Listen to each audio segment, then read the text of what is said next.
Now, it's not often we get a chance to celebrate a night like this, and we're very happy all of you have been able to come out.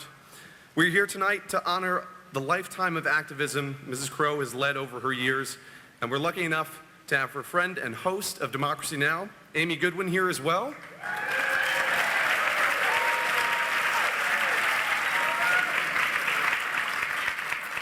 She's joined this evening by senior producer for Democracy Now! And actually a former WMUA DJ, as well as arts and opinion editor at the Massachusetts Daily Collegian, Mike Burke. We're very glad to invite him out as well.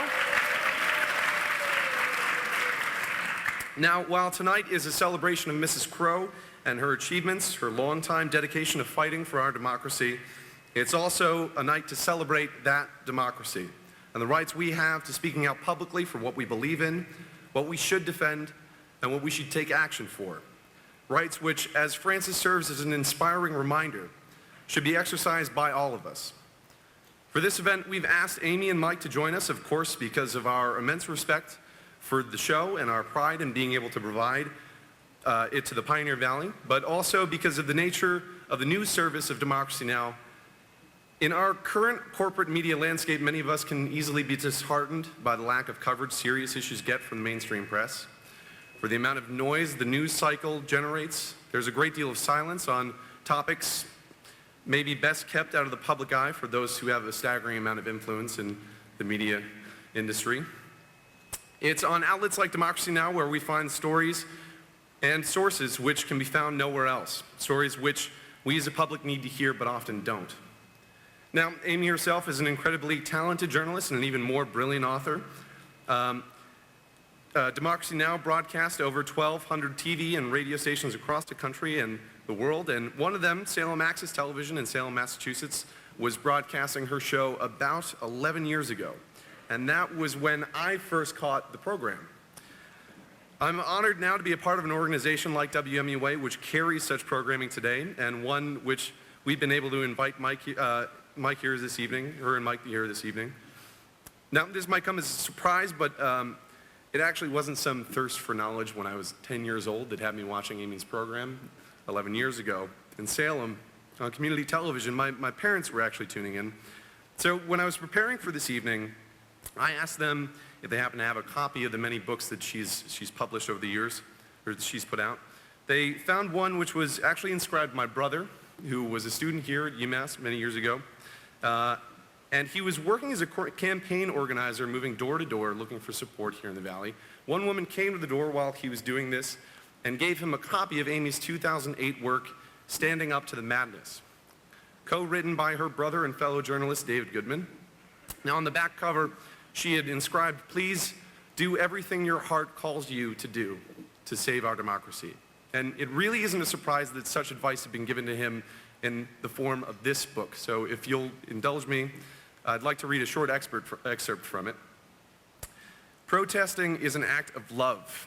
It is born of a deeply held conviction that the world can be a better, kinder place. Saying no to injustice is the ultimate declaration of hope. But corporate media ignores and ridicules grassroots activists who speak out. Concerned citizens are thus left wondering, where are the millions marching in streets to defend human rights, civil liberties, and racial justice? Where's the mass revulsion against the killing and torture being carried out in our name? Where are the environmentalists? Where is the peace movement? The answer, as we found in our journeys around the country, is that activists and peacemakers are everywhere, and they're changing how politics is done. Just about 2 months ago, on January 15th of this year, at the age of 94, Francis Crowe was arrested at Vermont Yankee Nuclear Power Plant. Like many here in the Pioneer Valley, she believed that the dangers posed to our environment and the community by such a facility required and demanded that it be shut down. For this, she was willing to demonstrate and risk arrest for what she believed in. And later this year, the Entergy Corporation will finally be shutting down Vermont Yankee, and no matter what reasons they may be giving,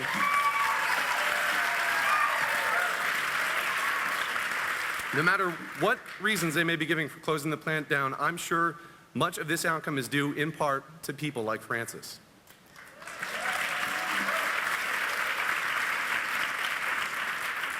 Now, the nuclear waste left behind by Vermont Yankee will take years to deal with. But then again, an activist's work is never done. Just briefly, I'd like to share a short bit about her with you. Frances Crowe is a well-known peace activist, of course, from the Pioneer Valley. She holds degrees from Stevens College in Columbia, Missouri, and Syracuse University, and conducted graduate work at Columbia University and the New School for Social Research. In the 1960s, she founded the Northampton chapter of Women's International League and for Peace and Freedom, the Sane Nuclear Policy Committee, and the Valley Peace Center. She ran the local office of the American Friends Service Committee from her Northampton home for several decades. For her lifelong commitment to the peace movement and her unrelenting opposition to war through war tax resistance and an eco-pacifist lifestyle, she was awarded the Courage of Conscience Award May 4th, 2007 by the Peace Abbey in Sherborne, Massachusetts. At the Sophia Smith College collection at Smith College in Northampton, Massachusetts, you can find an archive of her papers and see for yourself the breadth of work that Frances has done in her lifetime. So, for Frances and the citizens and activists like her, the citizens and activists who we can all be, we're also here to celebrate that tonight. For this evening's program, we'll have Amy Goodman join us on stage to interview Frances about her experiences as an activist and the various issues she's taken on over the years. Following, our news directors at WMUA, John O'Neill and Despina Duran, will interview our UMass alumni and former MUAer, Mike Burke, to talk about his work on Democracy Now! And the importance of grassroots journalism. To close out the evening, we'll have Amy join us back on stage to talk about her work in pulling back the veil of corporate media and showing the ordinary people striving to change their worlds, as Frances has, in her new book, The Silenced Majority. We'll open up the floor to questions at the end of the program. Soon we'll have Frances and Amy come out on stage, but first we'll listen to a song written in dedication to Frances by Peggy Seeger called Peaceful Woman Fighting Hard. 4'11", standing tall and strong, a quiet woman speaking loud and long, an old woman with a young heart, a peaceful woman fighting hard, a peaceful woman fighting hard. Ask about the place where she was born, a southern town on a winter morning. If you wait for an answer, you'd be waiting yet, 'cause this is what you get. There was only one swimming pool in our town, and only the boys were taught to swim. My father said, no, that just won't do. They listened to him, so the girls went to swim from 7 to 9 a.m. I woke at 6 to eat and get fixed up and shine. Amen. I got real mad about that. Ask about her sisters, ask about her home, childhood memories before she got grown. You might get the story, you might not, but this is what I got. I remember one day I was walking past the jail, white men putting up a fence around the jail, public hanging, black man hanging. My father said no, he wasn't gonna go. I was outraged. 4'11", standing tall and strong, a quiet woman speaking loud and long, an old woman with a young heart, a peaceful woman fighting hard, a peaceful woman fighting hard. Hiroshima, Hiroshima was my wake-up call. Fighting for peace is the biggest fight of all. Wake up, child, it's the biggest fight of all. War between nations, us and them, between the black and the white, between the women and men, between north and south, rich and poor, between city and country. War. Well, it is such a great honor to be here tonight to celebrate Frances Crowe's 95th birthday.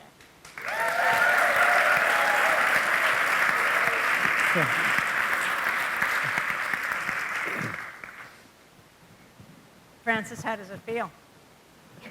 It feels good. It'll feel better next week. So you were born in Carthage, Missouri? Yes. What is Carthage like? It's a small county seat with the square with the courthouse in the middle and stores all around it. And, life was simple, very easy. It was, my father had a business on Main Street, and we walked to school, we walked home for lunch. And in high school, I rode my bicycle to high school. So it has changed a lot. So what brought you out of Carthage? Well, I went to Syracuse University, and then What year was that? I graduated in 41, and then I went back. I had been to Stevens College, a women's college in Missouri for the first 2 years, and got very interested in psychology. And I went to Syracuse because they had a very interesting psychology department, and they were looking at propaganda and advertising and its role in our lives. And then I went back to Stevens to work as a counselor. And then Pearl Harbor shook me out of that. And I left to come out to Mount Holyoke, was enrolled in a program for women, engineering, science, management, war training, where we were to go into industry and replace men who were going off to war. So I did that program, and then I came to New York, and I was working at the Belton Laboratories in the Women's Personnel Department, and helping to replace the men who were going off to the war, and living at International House and taking courses at Columbia. And then I moved to the new school because I was getting more interested in politics, talking to people from Germany. And so by the end, when the war was over, and I was then living in New Orleans, and my husband had been in the Army for 3.5 years as a physician in the Canal Zone. And he was on a troop transport the last year and was coming into New Orleans once a week. So that's when I went to New Orleans. And he had told me that he had heard a rumor when he was on the troop transport that we were working on this bomb that was a uranium bomb, and that it would do, this devastating damage, would wipe out a town. And so, I was aware of it. So when I heard in New Orleans that we had dropped the bomb, he wasn't in court then. I went out literally looking for a peace center, and I didn't find one. But I found a used bookstore and talked to the man in charge, and he said I should start reading Tolstoy, which I did. But that, led me, because things weren't written then. But it led me, and then Tom was planning to go into radiology, so we went to Rochester, New York, where he was training at Strong Memorial. And, we didn't understand. We thought, we will organize the other students. And when we got there, Leslie Groves was head of the Manhattan Project, was head of the department. So, we focused on a victory garden and having a family. So that was the beginning, I'm still, I became, an anti-war activist overnight with the thought that we would be guilty of such a horrible thing. And I still think, that war is the big problem, and the splitting of the atom. It's quite amazing that it was Hiroshima that really, the dropping of the atomic bombs in Hiroshima and Nagasaki that really galvanized you. Yeah. And today, this is the 3rd anniversary of the Fukushima meltdown in Japan, which really has bookended the nuclear century for Japan. Tragedy, yes, and it was wonderful on Democracy Now! Having Noam Chomsky talking this morning about, what that has meant, particularly for the children he mentioned. And also Naoto Kan, who was Yes. who was the prime minister at the time of Yes. Fukushima, who was completely pro-nuclear.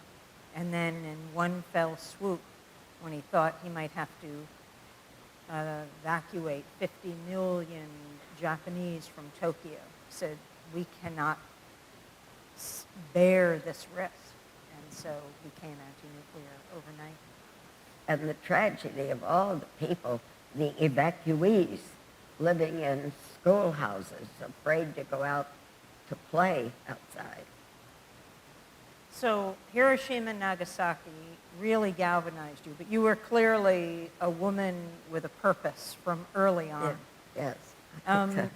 So how did you end up in Western Mass? Well, we moved to Northampton because our son, Jarlath, was deaf, and we wanted him to go to the Clark School, which was an oral school, and we wanted to have him live at home and have a normal family life, and yet get the best oral education.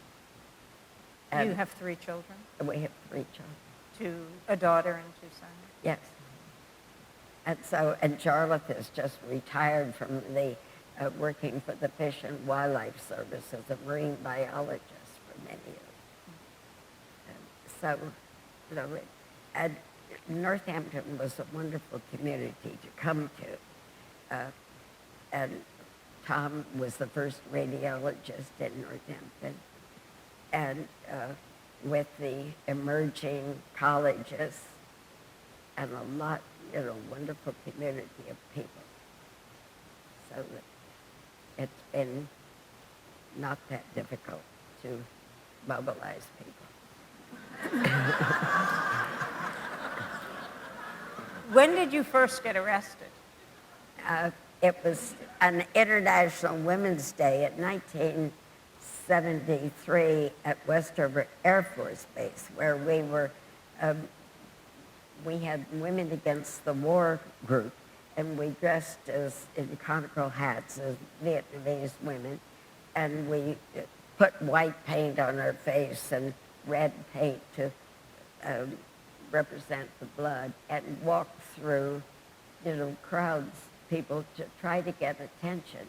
We walked silently as the women in black with the white masks now, which is a very effective way, I think, of alerting people to walk single file silently. So we went to Westover Air Force Base on International Women's Day to leaflet, and we ended up, we were just so moved we were reading Vietnamese poetry that we all at one point just went out and knelt down and blocked the gate and faced the base. Were you nervous about getting arrested? No, we were under the spirit, we really, and I don't think I've ever been nervous about getting arrested. Because, you feel, I'm in the right place at the right time, and it really feels good. Now, wasn't your first protest back?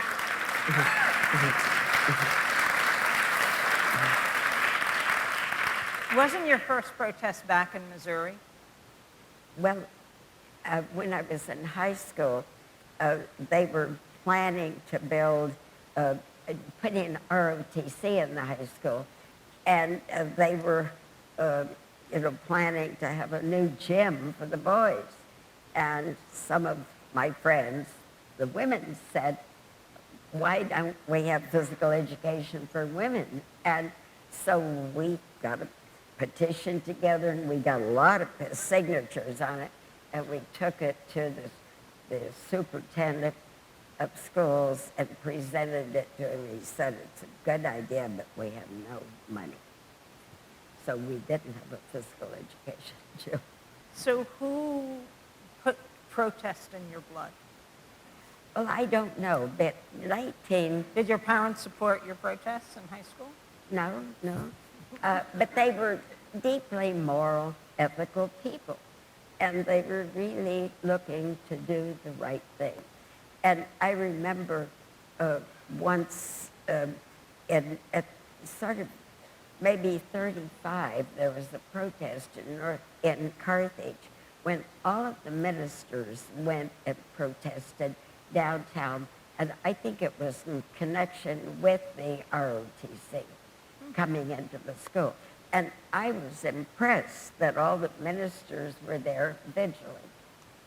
And, you know, and I went back later during the Vietnam War thinking I would organize the ministers, and I invited them over to the family house for coffee and to watch a video or something.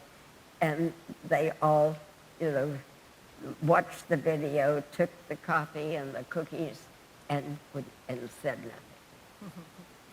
So the culture was moving in on them.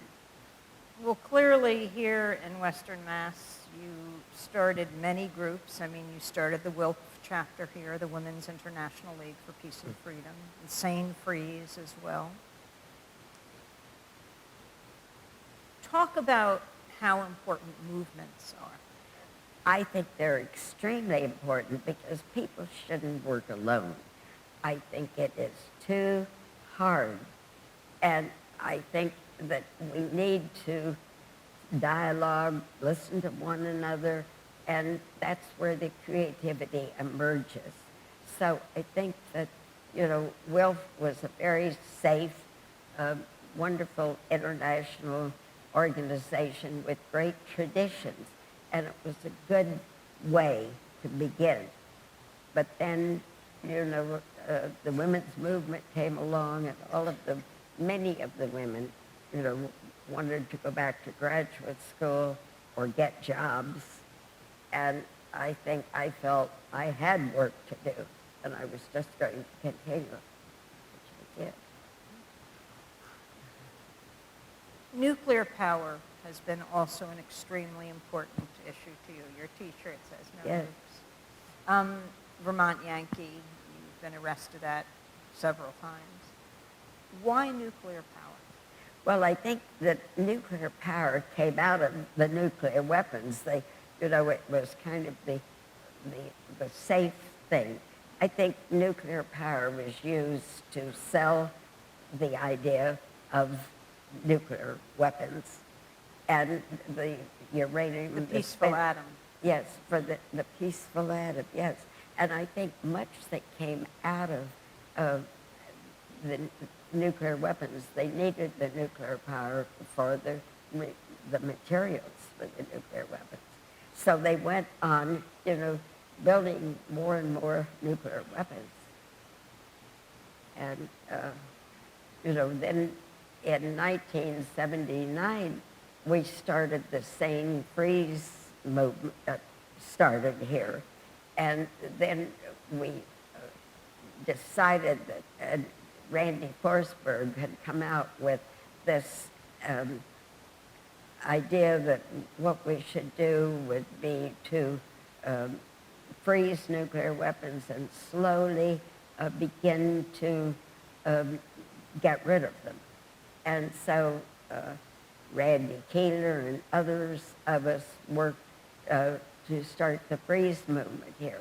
And we were quite surprised the election night when Ronald Reagan was winning. We were winning all of the state congressional districts where we had the freeze on the ballot. And so we went on then and worked hard to spread the freeze movement, and it did spread throughout the United States. It was a very successful campaign, and it passed, you know, in the State House, and it went to Washington, and nothing happened. You were arrested at Seabrook in 1977? Yes. Mm-hmm. And actually, and there were 1,414 of us arrested then. And it was, we occupied, they said we could you know, come in, we went with our munchies and our little tents and our sleeping bags to stay on the site where they were going to build Seabrook. And they said we could stay for the weekend. Well, I think it was Sunday afternoon, they started moving in to remove us. And they put us in, I think there were 6 armories in New Hampshire. And we were put in the armories. And when we finally got to the Manchester Armory, people went in and we put our munchies on one table and all shared the food and put our sleeping bags in a circle, and the affinity group stayed together. And I think that model, you know, had just begun to emerge from from Germany. And so... The Clamshell Alliance. And the Clamshell Alliance. And, you know, and now I'm part of an affinity group. They're shutting down affinity group. And, you know, people come in at a different place, but we share, we listen to each other, and we plan our actions. This is the 40th anniversary of Sam Lovejoy. Can you describe what it was he did?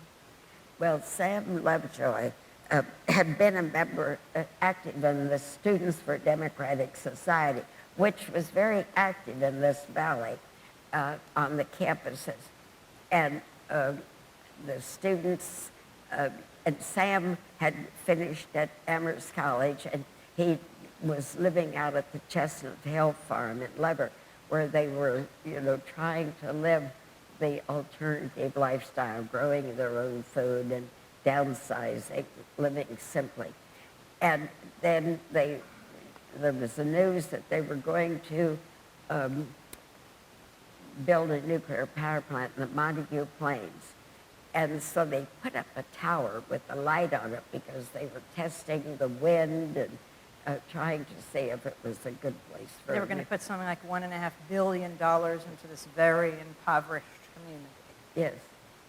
And Sam just, you know, they'd been talking about it at the Chestnut Hill Film, and he decided on Washington's birthday he was going to go out, and he took a boat cutter, and it was a cold February 22nd night, and he got a ride out there, and they dropped him off, and he got to the tower, and it was held by 3 guy wires.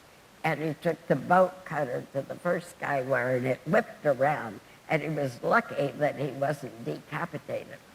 And then he hit you know, the second boat, and it went down. And then he walked back to the road and hitchhiked into Turner's Falls. And the first car that came along was the policeman. And he asked Sam what he was doing out tonight, and Sam said, "I just toppled the tower." Well, the policeman didn't believe him, but he took him to the police station, and when Sam got out of the car, he said, "Do you see the light blinking?" And the policeman said, "No." So Sam went on trial, and he got, you know, Howard Zinn to come and John Goffman to come and testify, one of the early physicists organizing against nuclear power. Anyway, he had a very good trial, but then the judge decided he'd been accused that it was on public property, and in fact, it was still private property. So they threw the trial out. So that was too bad that the jury didn't. But not before Judge Smith quietly asked Howard Zinn, the witness, if he could have dinner with him? Yes, yes. So anyway, Sam really ignited the nuclear power movement. And so, you know, the next day, someone called me and asked me if I would come up to Woman Hill then and do nonviolence training. And I didn't know what it was, so I got out Richard Gregg's book on nonviolence and read it and sort of planned, you know, the first training. And that was the beginning. One of the journalism professors here at UMass said that she went to one of your conscientious objector trainings during Vietnam. Yes, well, during the Vietnam War, you know, my son, the younger one, was talking about, you know, what would they do about the draft. And so I decided that I would go up to Philadelphia and take a course in draft counseling training at the Central Committee for Conscientious Objectors. And then I came back and I decided that I had been also part of a women's group where we were searching, you know, for our role in the society. And I decided I wanted to do group draft counseling, like the women were searching. And so I did group draft counseling in my home, in the basement, every Tuesday and Thursday afternoon and Friday nights. And it was, nobody went as a result of the groups. And, you know, and the question I asked them, what is it are you objecting to? So they had to decide, was it war? Was it having their careers interrupted? Or was it a personal choice? And so, you know, and then the law had been really enlarged to say that anyone who's opposed to participation in war in any form facing them on moral, ethical, or religious grounds, so that you didn't have to be a Quaker. That was when Dan Seeger was had refused to go because he said his objection was not on religious but moral, ethical grounds. And so it opened it up. And not many people knew about that. And so I knew about it. So I was able to counsel people and help them. And so we searched for our moral, ethical beliefs in order to defend our objection. And nobody went. You know, it was wonderful. How did you...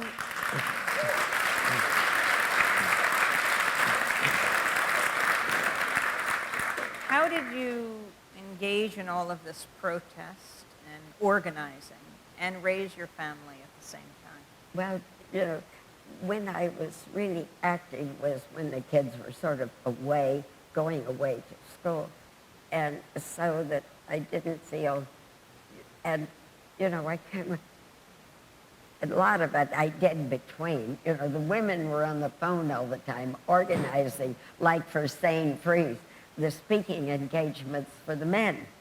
And that was what we were doing then, so that we got where we were, you know, multitasking. So when my kids all were away at school, then I could work it. And, you know, over the years, I've said, I've had my upstairs life and my downstairs life. And I've had a very supportive, wonderful husband who supported the work I was doing. So it worked. What's some advice you'd give to young parents who are in the audience? It's hard. It's very hard, I think, for young parents now. And, you know, I have grandchildren, and it was very hard with one. The mother was working all the time.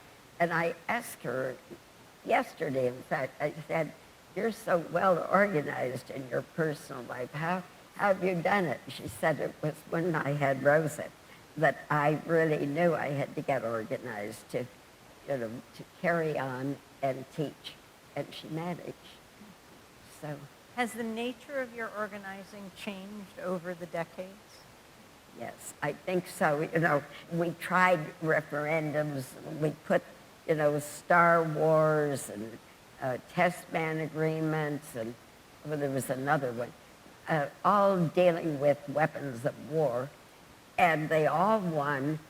Nothing happened when they went to Washington. So I think when I, you know, was beginning to think that Washington is not the answer, And and then I was up in Maine at the time of 9/11. I went up to be with my grandchildren when their parents were planning to go to Italy. And when, the tower was toppled and they didn't go, they took a vacation in Canada, but I stayed. And every morning I would turn on the radio, WERU, in Maine Public Radio. And I would hear Democracy Now! On the radio. And I was blown away by, it was 2 hours, maybe 3 hours. I would go walking, out to Point and along the beach and with my little Walkman and listen to Democracy Now! That's when I came back to Northampton and was determined to get it on the radio. Well, it was absolutely...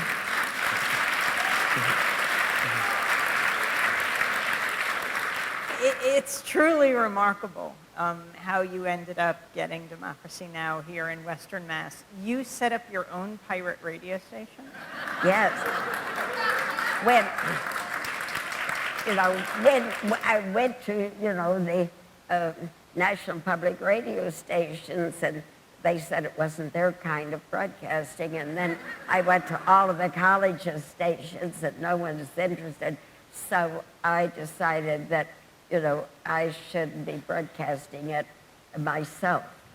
And I had a good technical person who started actually broadcasting on the top of Mount Holyoke. He would drive up to the highest point, and then with the backpack on his back with the battery, he would walk up to the top of the mountain and throw an antenna in the tree. And he came to the vigil and said, Francis, I hear you're trying to get Democracy Now! On the radio.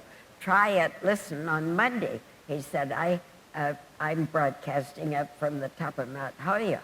Well, 4:30 to 5:30, I turned on the radio and I drove all over town and it was coming through beautifully. So I started asking people who lived in tall buildings if they would help me. And no one wanted to, of course. So I said, all right, bring your backpack over and we'll throw it up in my tree. And it worked. And he drove all over town and, I had his battery and his little transmitter. So I said after that, you get me, telling me how to get a transmitter and set me up and I'll get a carpenter and we'll put a pole in the backyard. And we did. And we went on the air every day, 4:30 to 5:30, 103.3. I think this is when I first started to hear about you, that if you drive by this woman's house, sort of as the crow flies, you would be able to hear Democracy Now! In Western Massachusetts. And so then how did it go from your backyard to WMUA? People would hear it all over the valley. And so, I was giving out little cards telling people about it. I wasn't secretive of all. I was quite open about it. But, and finally, a friend in Emers said, Francis, he was very good online then. He said, I'm going to set up an alternative pledge campaign to give, to ask people to withhold their money from WFCR until they broadcast Democracy Now! So in 1 week, they got $40,000 withheld. And then WFCR wanted to talk to me. And, that's where you get the power, is in money. And so they said they would download it and stream it over if I could get WMUA to broadcast it. Well, that took another year and a half. And because, I had to join the station And I'm sure the students thought, what's this old lady, talking about? And but I got more and more people to join, and I went to the meetings, and ultimately they voted to do it. And so it's been on 10 years, and it really has changed the culture of the Valley. See, I think that the only way I feel we're going to make change is to change the mass movement, and that's why your program is so good. You talk about the important things. You hold up, those of us just out there in the trenches who aren't all that articulate or well put together, but we're talking, about our convictions, and you let them speak. And Convictions in every sense of the word. Well, Frances, I have a little gift for you. We don't usually give gifts to the people we interview, but on this very special 95th birthday, we thought we'd give you something to drink democracy in with, and that is Democracy Now! Mugs, that I think appropriately are mugs that have a microphone dissolving into doves. And it says Democracy Now! And also our own, very own fair trade organic grounds for democracy. Oh, great. To drink it in with. Great, thank you. The Democracy Now! Tote bag to carry your burdens. Wonderful. I've always wanted one and of those. a hoodie inside Great. that says Democracy Now! And has that signature logo of Democracy Now!, which is the Statue of Liberty, her torch, a microphone. And finally, Dennis Moynihan and my's latest book, The Silenced Majority. I think you very much give voice to that, the idea that those who are concerned about war, concerned about the growing economic disparity in our country, climate change, are not a fringe minority, not even a silent majority, but the silenced majority, silenced by the corporate media, which is why you've been so amazing in taking the media back. So happy birthday. Thank you. That's wonderful. It's a little heavy, so I'll carry it for you. Great. Happy birthday. Thank you, Amy. They couldn't do it. Ladies and gentlemen, Amy Goodman and Frances Crowe.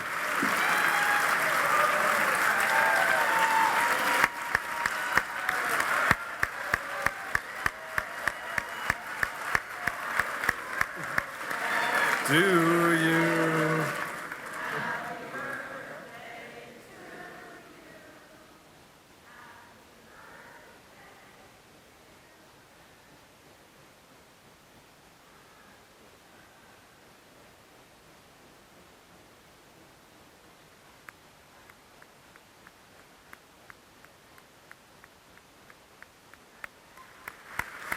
Fantastic.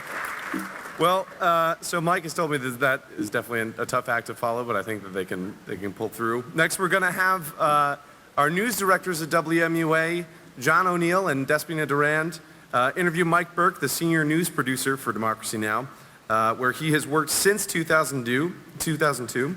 He is also co-founder of The Independent, a monthly social and economic justice newspaper based in New York. Burke graduated from UMass Amherst in 1997.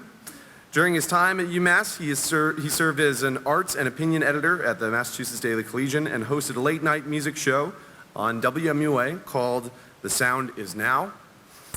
After graduation, he worked as a reporter at the Greenfield Recorder and Springfield Union News. He also helped start Flywheel, a volunteer-run community art space in East Hampton.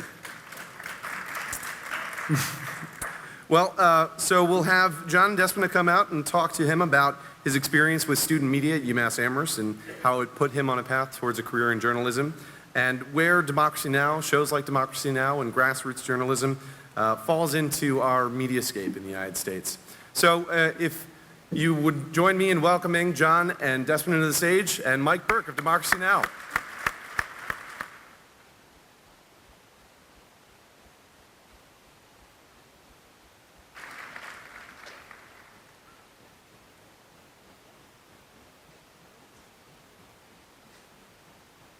Hello?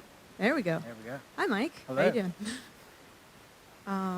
So I believe you have the first question, John. Well, I'll use this mic. This is functioning. All right, but basically, I guess we mentioned a little bit about, you work for Democracy Now! You have also co-founded The Independent, which operates out of New York. But we were wondering, I guess, in terms of Democracy Now!, what's it like working as the producer? What are you doing day to day? What are you trying to do, and what do you want to do? Well, first I should say it's a really great honor to be here. I first came to UMass as a freshman in 1993, graduated in 1997, and so it's a real honor. I never thought I'd be on the stage here at Bowker. So I've been at Democracy Now! Since 2002.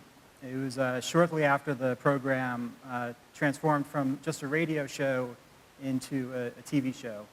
And I work mostly behind the scenes, not just really being on stages and having questions asked at me. I'm usually the one, preparing questions for Amy to ask, doing research on guests, helping to decide what segments to cover, do a lot of writing, a lot of editing, a lot of the behind the scenes things. During the live broadcast, I'm also the line producer, so I oversee what's going on in the control room, working with all the editors, the engineer, the sound person, making sure everyone's on the same page. And at the same time, I'm in constant communication with Amy. We have an intercom system where I'm talking to Amy if she has any questions. And we also have instant messaging where we can be chatting back and forth.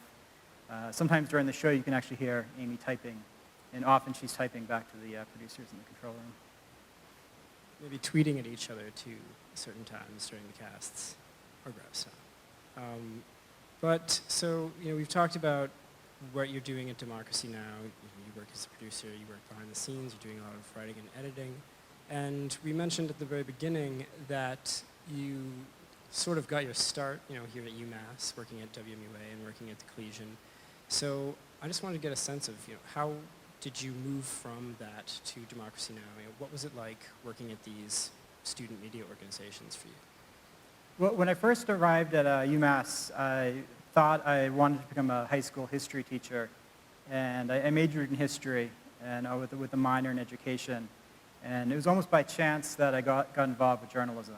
I was a really big music fan, and one of my writing teachers noticed that, and she urged me to submit an essay that I had written for a class about why I was not a fan of the band Pearl Jam. And that essay brought me into the Collegian and opened many doors. At the Collegian, I began just as an arts writer. I would write about new records that came out. They would occasionally send me to concerts. I remember the first concert I reviewed was Arlo Guthrie. Woody Guthrie's son was playing at the Iron Horse Music Hall on the night it reopened. I think it was back in 1995. And I raced back to the office that night, and I think we had a review in the paper the next day. And the Collegian was an incredible experience because it was one of the few daily college newspapers in the country. And we had full newsroom from arts to the opinion page to the sports page. And I began only covering arts, but I eventually moved on to becoming the editor of the opinion page. And I was here at a really exciting time for UMass, I think for two reasons. One, we had a great basketball team. But this was in 1996 and 1997. But there was also an incredible amount of student organizing going on campus. There's a historic takeover of a student building here during the spring of 1997 that some people might remember. It was the Goodell building. And that was actually the first story that I reported on as on the news end. And I did a series of articles on that. And those clips, once I graduated, actually helped me get my first job, which is at the Greenfield Recorder, just north of here. And I think for the application, they asked me to submit 3 news articles that I had written. And fortunately, I had written a total of 3 articles about the takeover and submitted all 3 of them and, somehow got the job. And from the Recorder, I went on to work at the Union News, also at a daily newspaper covering everything from, police and fire. At the Recorder, I wrote obituaries every night. Whenever, the funeral director would call me every single night and tell me who passed away, and it was my job to write it up. And so it was a great experience just being able to work on deadline and just being forced to be able to cover whatever happens in a town. And I moved to New York in 2000 without a real plan as to what I wanted to do. But within my first weeks there, I got involved with the indie media movement and helped launch a newspaper called The Independent. And it was all volunteer run. It was a collective organization. And we were about a year old at the time of the September 11th attacks. And the week of the 9/11 attacks, we raced out and published two special editions. We actually had our first edition out on the streets before even the Village Voice had their edition. And it was a time that independent media was really needed in the city of New York. It was just the discourse was extremely limited at that time. And I think The Independent really helped fill a role. And Democracy Now!, of course, as Francis was describing, really the very same period was doing the same thing on the airwaves. And I've long seen The Independent kind of as a sister organization, much smaller organization, but a sister organization of Democracy Now! And a crucial part of the independent media movement in this country. I also, at the same time, was helping teach a journalism class inside a prison in Staten Island. I attempted to help the prisoners start their own newspaper, but that was rejected by the authorities. But with that resume, I guess, I applied for a job at Democracy Now! In 2002. And so I think I had a mixture of a background in independent media, but also the experience of working in a newsroom on a very tight deadline, daily deadlines. So I think the combination of those experiences helped a lot. Right, and so you've always sort of straddled the bounds between broadcast and print, and you mentioned a little bit about the different ways that you use those. What other sort of perhaps opportunities or challenges does that give you, given what you are trying to cover and what you're trying to do? Since I've moved to Democracy Now!, I've worked pretty much exclusively on the broadcast end. When I first started, we called ourselves a TV show, but at that point, it really was a televised radio show. If you ever look online, you'll see the old images. Amy will be wearing very big headphones. There'll be an enormous microphone right in front of her face. And if a guest was on the phone, we would literally film the phone for 10, 20 minutes. If it was Noam Chomsky, we would film it for an entire hour. Or, maybe we'd pop up a small image of Noam, every few minutes. But we've really grown into a full-scale TV show that now airs on many PBS stations around the country, on community TV stations, and also streaming online. So for me personally, I've been really focused on the broadcast end. But I know that even the experience I got at MUA was very helpful. That was the first time that I had ever worked behind the microphone. I did a very late night show. It alternated between, I think, midnight and 3, and then sometimes 3 and 6. And I don't think I had many listeners, but it was a good experience. And so, these are some of the, logistics and the details of what you've been doing, and I want to sort of talk about, your focus and the content. You mentioned there was a lot of student organizing and things of that nature going on when you worked in student media here. And so has that sort of, given you a focus in terms of what you want to cover in Democracy Now! And what you're working on now? And how has that evolved since then, and where is it going? I think from really the beginning of my journalism career, I've always been more of a generalist, where I've never had one specific focus, one specialty. And at Democracy Now!, we have a very small team. And often, when the day begins, we don't even know what the next day's show is going to look like. And pretty much whatever happens, we need the ability to be able to write about it quickly, figure out who the best guests are, and sometimes, reorganize the entire show in a span of an hour. We were joking at dinner tonight that when we left the Democracy Now! Studio this afternoon around 1 o'clock, we didn't have any guests booked for tomorrow's show at all. And by the time we arrived here in Amherst, the entire show was set. Unless there's breaking news during this interview, and then we might have to change things. Okay, well, I believe Desmond has the next question. So earlier when Kyle was introducing all this, he mentioned the term grassroots, and grassroots really calls up a lot of different images for people. So what about the work that you guys do at Democracy Now! Makes it a grassroots news organization? I think it's a couple things. One is our distribution method, but also the focus of the show. On the distribution end, we've, since the beginning, have relied on various forms of community media. Democracy Now! Grew out of the Pacifica Network, which was a listener-sponsored network in New York, Washington, Houston, LA, and San Francisco. And it was founded by a peace activist in Berkeley. And so that's kind of the roots of Democracy Now! And then we also expanded into community radio stations, low-power FM stations, as we heard tonight, even pirate radio stations run in people's backyards, as well. And we try to also move into NPR, PBS. So it's a mix of grassroots as well as more established media. On the content end, we try to get as close to the story as possible. I think one of my biggest criticisms of a lot of the corporate media is they have, they'll have talking heads, and the same talking heads every week talking about the issues, instead of the people that are directly impacted by the issues.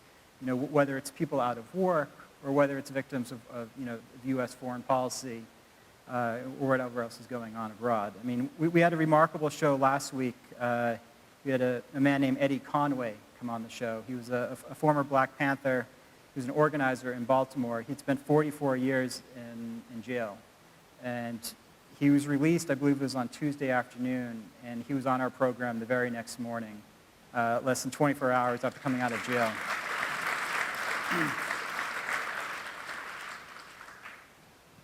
So since you guys have this sort of local distribution method, how do listeners sort of participate? Do they participate? How do you incorporate listeners into the program? There are many ways. Amy and I recently just got back from Japan, and the trip was partially organized by a group of Japanese supporters who were such big fans of the show, and they were almost like the Francis Crowes of Japan, that they took the show and started translating it into Japanese. And every week they would do a best of Democracy Now! So I forget if they subtitled or voiced over the entire thing, and then air it on the Japanese airwaves. So that's our Japanese following. And then, just this morning we aired an interview with the former Prime Minister of Japan, and our contacts from the Democracy Now! Japanese team were key in making that happen.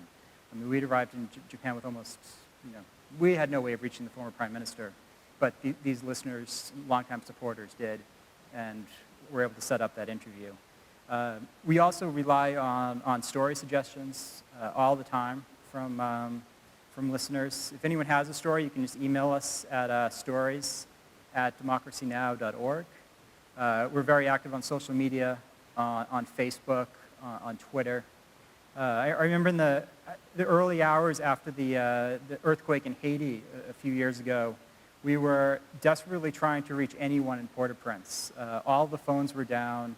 They had no electricity in the city. And we knew it was the story we had to cover the next day. And I put a message out on Twitter saying, we're desperately trying to reach someone. Can you, essentially, do you know anyone in Port-au-Prince? And within minutes, we got a response from a journalist who says, I'm here in Port-au-Prince. I'm at a UN compound that has a generator and satellite phone connection. And it was pretty much the only way to communicate out of Port-au-Prince at the time. And we were interviewing him by Skype within the hour, and then played part of that on the show. Another woman in Seattle wrote to me after seeing the tweet saying that my son is outside a hotel that just collapsed. He is helping with first aid. He has a satellite phone. The battery is dying, but if you call him right now, you might be able to reach him. And I called him right away. We recorded the interview, and that got on the air. So we're constantly, that might be an extreme example, but we're constantly in communication with our audience. We also encourage people to send us video of actions that are taking place, photos. And you mentioned the corporate media, but what kind of a hold do you feel that independent news outlets like Democracy Now! Or like The Independent, like what role do they play in the media landscape? I think they play an absolutely crucial role. On many issues, the debate that you hear on the corporate media is extremely narrow. Perhaps the best example of our generation is in the lead up to the Iraq War, where the anti-war critics, Phil Donahue, for example, actually lost his job on MSNBC, because this was the old MSNBC, at least that's how they describe it. He actually lost his job on MSNBC because he was too critical of the U.S. policy on Iraq. There simply at the time there were very, very few dissenting voices that were allowed a microphone in the corporate media, where on the airwaves of Democracy Now! In the pages of The Independent and many other grassroots media outlets, we heard from critics, we heard from former weapons inspectors who turned out to be right, but those voices weren't heard across much of the country. And do you think that there are enough people listening? I mean, a lot of times people will have, you've got Fox News, you've got MSNBC, and you've got CNN, and that's kind of it. And do you think Democracy Now! Is reaching enough people to make a difference? I think the media landscape is changing a lot, and even the political landscape is changing a lot, where there are some issues where the traditional left and the traditional right are actually coming together. I mean, if you look at a case, for example, as Edward Snowden, he has very, those who are supporting him, you might be a little bit surprised. I mean, you have people like Rand Paul supporting him, as well as many progressive Democrats. With the media landscape, technology is changing so quickly. With podcasts, with video on demand, that even if we're not on, say, in a specific city, you can still reach Democracy Now! In many ways. So I think with the combination of doing TV, doing radio, doing internet live streaming, doing podcasts, that we've covered really, I think, the essential bases, and we have a very active role in social media. So the word is definitely getting out there, and we want more listeners, of course, but. And I guess, where do you see the future of news? I mean, you're in the business and you've covering all of the major outlets, but do you think that people are right when they say that print's dead and that we need to look for other places, or are we just going to go online all the way, or what do you see? To be honest, I have no idea. It's what all my professors say. But I can say I don't think print is dead at all. I mean, the first paper I worked at after the Collegian was the Greenfield Recorder, and it's a great paper. I think we got some Franklin County people in the house, and I think it serves an absolutely essential role in that community. So even no matter you might have blogs covering Franklin County, you might have people on Twitter covering Franklin County, but no one can cover a community like a newspaper that's been in the community for 200 years. All right. So I think local newspapers, I think it's an excellent time for them, and I think we'll see them grow, and I think but at the same time, the world is changing. You have this new project with Glenn Greenwald and Jeremy Scahill. There's something like $250 million funding it. I have no idea what that'll look like, but it's an exciting time that there's so many outlets out there online, and we'll see.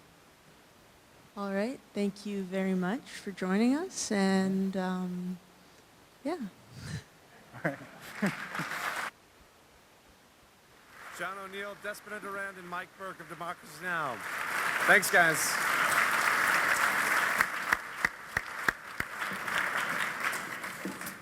So, on to the next portion of our program. We're going to have Amy come up and give a short talk about her work on Democracy Now! And her new book, The Silent Majority. As many of you might know, Amy Goodman is an American broadcast journalist, syndicated columnist, investigative reporter, and author. Since 1996, Goodman has hosted Democracy Now!, an independent global news program broadcast daily on radio, television, and the internet. Goodman has been news director of Pacifica radio station, had been news director of Pacifica radio station, WBAI in New York City for over a decade, when she co-founded Democracy Now!, the War and Peace Report, in 1996.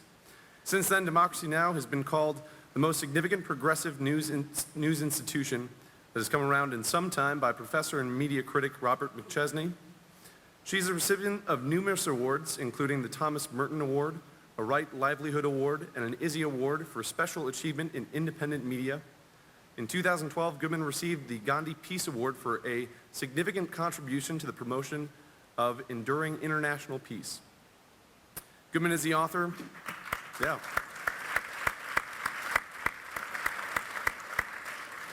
Goodman's an author of 5 books. Her latest is The Silence Majority, stories of uprisings, occupations, and resistance and hope.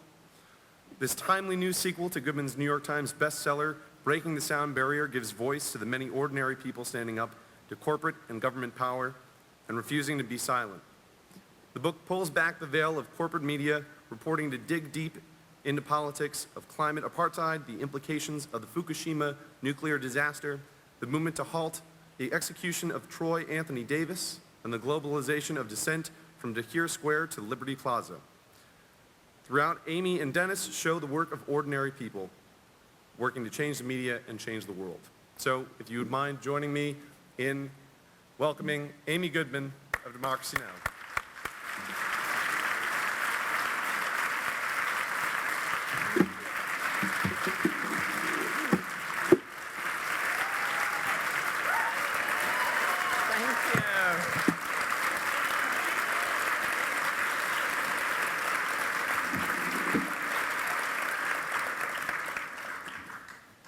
Honored to be here, both celebrating Francis Crowe's 95th birthday and also to be here with my colleague, Mike Burke, who's coming back home to school here and coming to the newspaper and WMUA and to see community media and college media at work. This is really what it's all about. As Mike was describing, Democracy Now! Originally comes out of Pacifica Radio. Pacifica was founded in 1949 by a war resistor named Lou Hill. When he came out of the detention camps resisting World War II, he said there's got to be a media outlet that is not run by corporations that profit from war. And that's how Pacifica was born, the first station, KPFA in Berkeley, in '49. Not run by corporations, as George Gerbner, the late dean of the Annenberg School of Communications at the University of Pennsylvania, said, not run by corporations that have nothing to tell and everything to sell that are today. The second Pacifica station, KPFK in Los Angeles, 59, 1960 WBAI in New York, and the first year on WBAI was a debate between James Baldwin and Malcolm X over the effectiveness of nonviolent civil disobedience.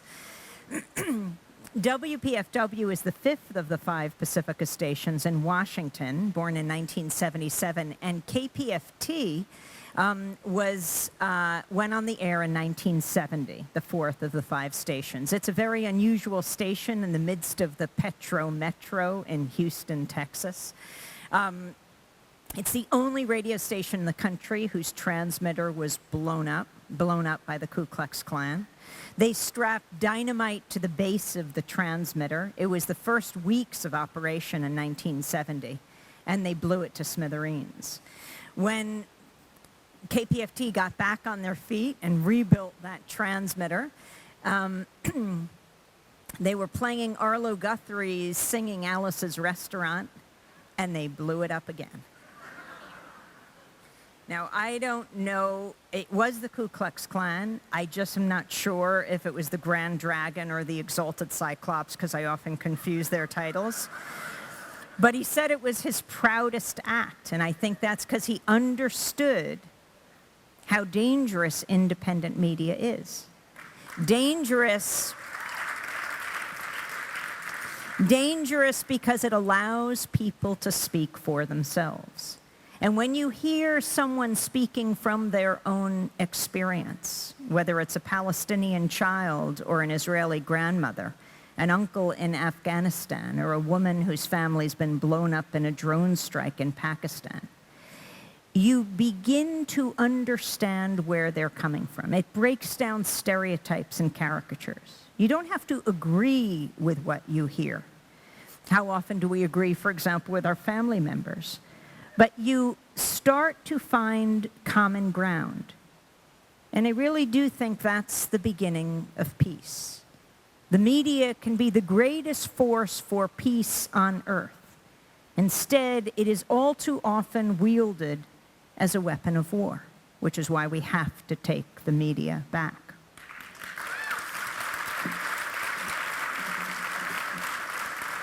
It's also such a great honor to broadcast here in Amherst on WMUA every morning, 91.1 FM, 8 to 9 live, and to be part of this great nexus of community media. Amherst Media Channel 12 every morning live at 8 a.m. and 5 p.m.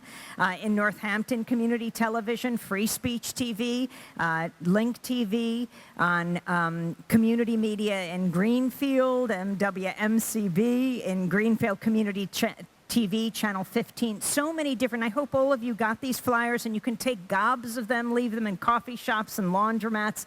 It's the way we get word out. It's the way we become larger than CNN. I know that is hard to believe, but in fact, these networks have a very small audience. Democracy Now! Measures our audience, the listeners, the viewers, and the readers, in the millions. If you measure how many of the viewers and listeners and readers of Democracy Now! Over the year, it's truly astounding. You know, we started on about 8 community radio stations in 1996. We were the only daily election show in public broadcasting. We were only going to go for 9 months until the election. That was the election of William Clinton the second time, Bill Clinton. And I was in Haiti at the time when Pacifica called and asked would I be interested in hosting the show. And there I was in an underground house, and people would be gunned down when they went to the polls. In the United States, we didn't face anything like that kind of adversity, and yet most people didn't vote. And I thought, that's so interesting that I would be the host of this show, because most people didn't vote, electoral politics was not my main interest or fascination, but what people were doing in their communities was, and I didn't think it was apathy, that people just didn't care or have time to vote. And so I came back to the United States, and we used the primary states as a way to look at how people were engaged in their own communities. And the power of those authentic voices, I think, was the reason why after the election there was more demand for the show than before the election. And soon we were on more and more community radio stations. Then, coincidentally, the week of September 11th, 2001, we were going on our first TV station, Manhattan Neighborhood Network, which is public access TV in New York City. And we just were broadcasting out of a firehouse, which had been turned into a community media center, the closest national broadcast to Ground Zero. And they linked up with us as emergency broadcasting. And as soon as we went on that first TV station, public access stations around the country started asking if we could mail them the video cassette. Now, it's a daily show, so I thought at least we should FedEx it because it is breaking news. And so the FedEx guys would come, and we would soon have garbage bags filled with video cassettes to send around the country every single day. And as we went on the public access stations, the NPR station in town would call and say, could we run this show? And then the PBS station in town would call and say, can we run the show? And now we're broadcasting. This is our 18th birthday in February. We turned to 18 on over 1,200 public radio and television stations around the country and around the world, with news stations coming on every week. We broadcast on both PBS stations in San Francisco as well as in Los Angeles and around the country. It is the hunger for independent voices. I don't think it matters whether it's radio, TV, or you're reading the printed word. You have a sense of what authenticity is. Not the know-nothing pundits, the pundits that you watch on television. You know, there are a couple of networks, but they seem to be the same people that rotate from one network to the next. This small circle of pundits who know so little about so much, explaining the world to us and getting it so wrong? What about going to the heart of the story and talking to the people on the ground to experience it? I think about the Rahman family. They're from Pakistan, and their grandmother was just killed in a drone strike. Rafiq Rahman, the father, her son, and his two children, Nabila and Zuhair, came to testify before Congress. Their attorney was denied a visa. He also spoke English. And we believe it probably was because the U.S. government figured family who did not speak English, who would be coming to the country from where the drone came from that killed their grandmother, would probably not leave Pakistan if he couldn't go with them. But they came by themselves to testify to what had happened, to say we were not opposed to the United States and Pakistan until they killed our grandmother, until we had to undergo these operations, the 13-year-old boy and the 9-year-old girl, over and over because they were hit by the drone strike as well. And we hear this story over and over again. From President Obama's perspective, it's a matter of national security. But from the victims on the ground from Yemen to Pakistan, you hear them say it is only from these drone strikes that increases their anxiety and it turns whole communities against the United States. That's the threat, a very real threat to national security. This 13-year-old boy said he looks outside and he's terrified of blue sky days because those are the days the drones will start buzzing overhead. They look for it to be overcast because they feel they'll be safer. But to hear their voices, these unadulterated voices, I think changes anyone who hears or watches people describing their own experience. That's the power of an independent media. That's the power of a media that can change the world. I mean, how do we learn about the rest of the world? We learn about it either from family members or friends who come from another place, or more likely through the media. And it's got to be through something other than a corporate lens.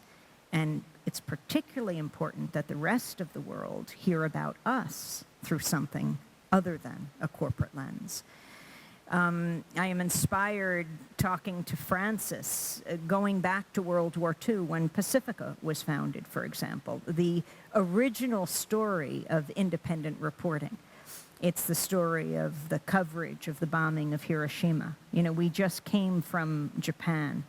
It was my first trip to Japan, and there's no way I would go there without going to Hiroshima. We all know what happened on August 6, 1945, the first atomic bombs, the only atomic bombs in August 6 and August 9th in Nagasaki ever dropped in the world were dropped by the United States on Japan. After the bombs were dropped, General MacArthur called all of southern Japan off limits and did not allow reporters there. The reporters dutifully went offshore onto the USS Missouri, I think it was, to cover the surrender of the Japanese. But an Australian journalist, an independent journalist named Wilfred Burchett, said nothing doing. And he got on a train and traveled for 30 hours until he made it to Hiroshima. When he got out, he said he had never seen anything like this. It was a moonscape. He saw the shadows of people ingrained in the sides of buildings. He sat down with his Hermes typewriter in the rubble, and he tapped out the words, "I write this as a warning to the world." He didn't have the words for radiation sickness. He didn't even know what that was, but he said there's some kind of bomb sickness here.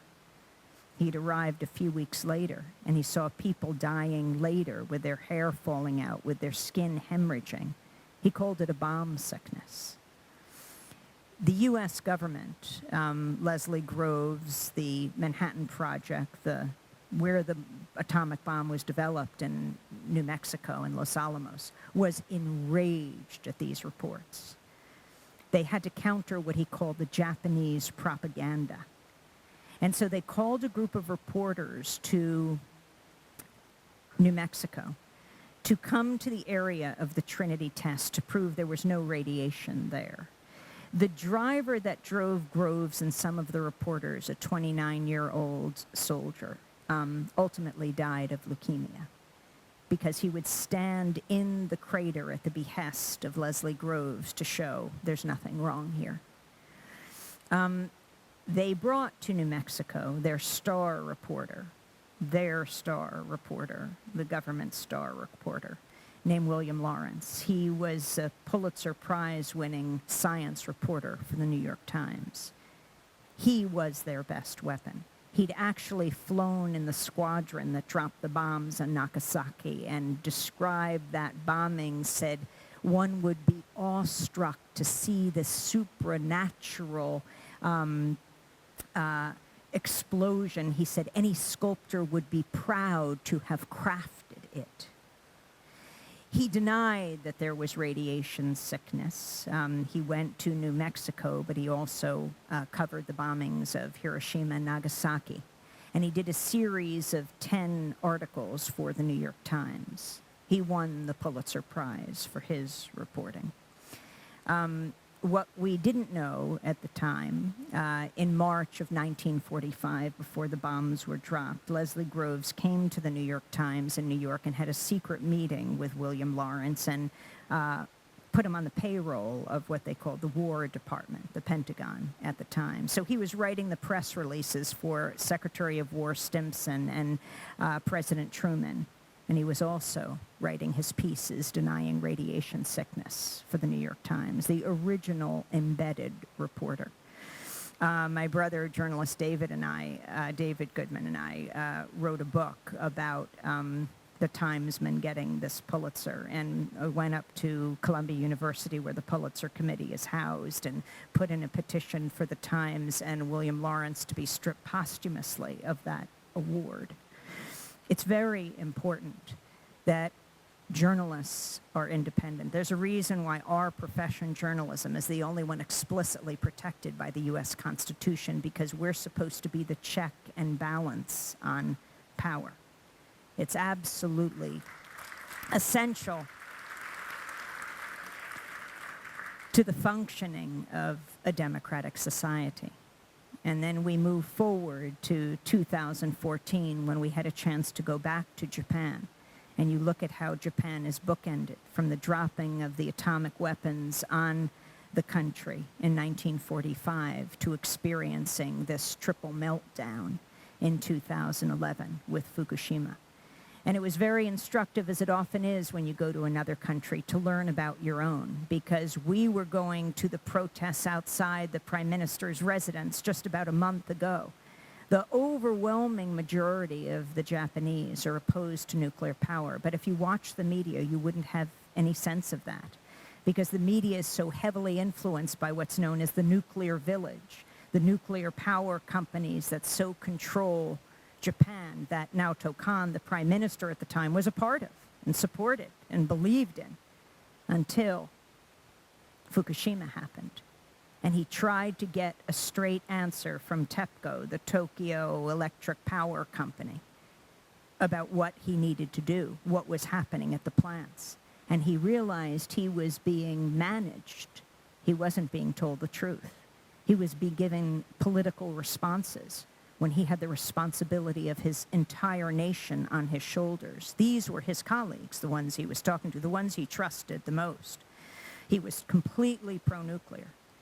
And he realized very quickly there was only one way he would be able to find out what needed to be done. And so he flew in the middle of the night to Fukushima to talk to the workers on the ground in the plant who would not spin him. But it was then that he turned around and said, "This is not worth the price. The idea that I might have to evacuate 50 million people, this is not a possibility." He said, "Nuclear power is not sustainable here or anywhere in the world," and has become a major spokesperson against nuclear power in the world. It is wonderful to come to this historic area of Western Massachusetts, the place where, Frederick Douglass often came, lived, spoke. His body shook when he described slavery because he had been enslaved himself. Many years ago, I was invited on, I think it was CNN, when when President Obama was first elected, and it was before he took office, and the Obamas were first going to the White House, invited by the Bushes to take a tour. And they asked if I would be in one studio, and they'd have other people speaking in other studios about the significance of the moment. So I was watching the video, and I saw that the Obamas were walking to the White House, and they were talking, the pundits, about something else. And I said, I think we have to take pause for a moment. I mean, here you have Michelle and Barack Obama, Barack Hussein Obama, and Michelle LaVaughn Robinson Obama. She is the descendant of slaves. So their daughters, Malia and Sasha, are the descendants of slaves. And they are walking into the house they will soon live in, the most famous house in the world that was built by slaves. Let's just take pause. It was amazing. And I thought about a house a couple hours from the White House in Maryland and in St. Michael's. It was the place where Frederick Douglass was tortured, where Frederick Douglass was held and beaten by a man named Ed Covey, because it might not surprise you to know that Frederick Douglass was a troublesome slave. And when he was taken to this man, Ed Covey, known as the slave breaker, and tortured and beaten, he fought back, and he escaped.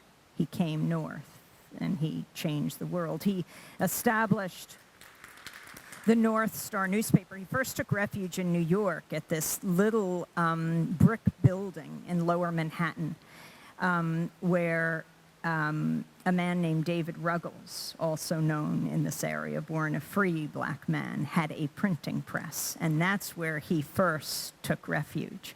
It's so interesting, you know, David Ruggles, Frederick Douglass, North Star, the printing press. These men saw media as their form of emancipation because information is power. And then Frederick Douglass headed north.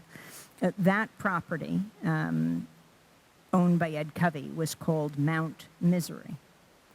And at the time of the Iraq War, right around 2003, it was bought by Donald Rumsfeld. He bought it to be his vacation home. Yes, he was the Secretary of Defense, to live just down the road from his good friend, Vice President Dick Cheney. Now, I found this amazing when I read about it. Donald Rumsfeld owns Mount Misery. And so I thought, well, I mean, the internet, and especially for students here, is a very important means of getting information. But you have to double check, triple check, quadruple check everything you read, because it can, of course, be the world's greatest rumor mill. So Dennis Moynihan and I, my colleague at Democracy Now!, headed to St. Michael's to see if, in fact, this was true. And we drove into St. Michael's, and as we got there, I realized I have no idea where Donald Rumsfeld lives to check this out. Now, that place that David Ruggles had in Lower Manhattan, where he had his printing press, has become an independent coffee shop, which I always used to go to when we worked at the firehouse, and it's got this brass plaque on the outside that said David Ruggles had his printing press here and Frederick Douglass took refuge here. So as we drove in, and I knew I have no idea where Mr. Rumsfeld lives, I saw an organic coffee shop ahead of us, and I thought, oh, they'll tell the truth. So we went inside, and they said, what would you like? We said, we'd like to know where Donald Rumsfeld lives. And they said, oh, just go out back, and you'll hit Mount Pleasant Road. Don't go down that road. You make a right and another right, and you'll hit Mount Misery Road, get to the end of it, and that's where he lives. So we went out and we, didn't go down Mount Pleasant Road. We went another right. It seemed we couldn't go right enough. But we got to the end of the road, and there we saw the Secret Service, the black tinted windows of the SUV, so we knew we had arrived. And I got out with my little video camera and I started filming, and sure enough, right there next to the driveway is a stake in the ground that says Mount Misery. And I'm thinking as I'm filming, does he understand the significance of this property? But as I'm zooming in, the Secret Service are zooming out. So we hopped in the car and we raced down the road. It was a Sunday morning. It was a old dusty road we were driving down. We found this old black church. So we went into the church. It was right before Mass. And I was talking to some of the people in the church.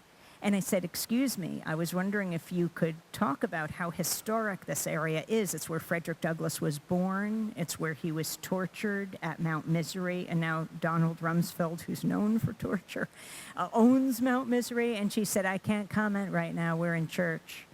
So from Mount Misery to Mount Hope, I was speaking up in Rochester, and after the talk, a young woman, a student, came up to me and she said, could I take you to Mount Hope Cemetery tomorrow morning? She said, I'd like to show you where Frederick Douglass is buried. It was in the middle of a snowstorm. I had to catch a 6 a.m. plane to Denver where I would be speaking. I said, I'm so sorry. I won't have time. Please, she said. I mean, how could I say no? So we got up at 5 in the morning. I met her at the cemetery. The snow was coming down. We made our way to Frederick Douglass's tombstone. And as we brushed away the snowflakes, you saw what it said. And she was so proud and said, could I just take you to one other tombstone? I said, she said, please, it'll just take a second. So we sloshed our way across this vast cemetery. And there was the smaller tombstone of Susan B. Anthony, who's buried next to her sister. And when I told the story, speaking at Wesleyan College, a woman came up to me and said, and did you see near Susan B. Anthony's house the statue, not of a soldier on horseback, but of Frederick Douglass and Susan B. Anthony having tea together? See, Frederick Douglass and Susan B. Anthony were more than allies. They were friends. Susan B. Anthony supported abolition, and Frederick Douglass was a great feminist. At the 1846 Women's Rights Convention in Seneca Falls, he was the person who raised his hand and seconded the call for women to have the right to vote. So I raced to the airport and missed my plane. So I call up Dennis. I say, Dennis, you've got to get me on the next plane to Denver. I don't know how I'm going to explain this. And so he said, okay, which wing of the airport are you in? I said, what are you talking about? He said, I brought up the blueprint of the airport. He's a very, very good researcher, just like Mike Burke is. I said, what are you bringing up the blueprint? Can you just get me a ticket? He said, just where are you in the airport? I said, I'm standing in the middle of the airport. He said, are you in the Susan B. Anthony wing or the Frederick Douglass wing? And sure enough, there it said, right in the ground, Susan B. Anthony, and over here it said Frederick Douglass. Every once in a while, you have to stop and smell the coffee. I made my way to Denver, and it was just such an important lesson to understand what makes this country great. It's the abolition movement. It's the civil rights movement. It's the women's movement. It's the environmental movement. It's the gay and lesbian movement.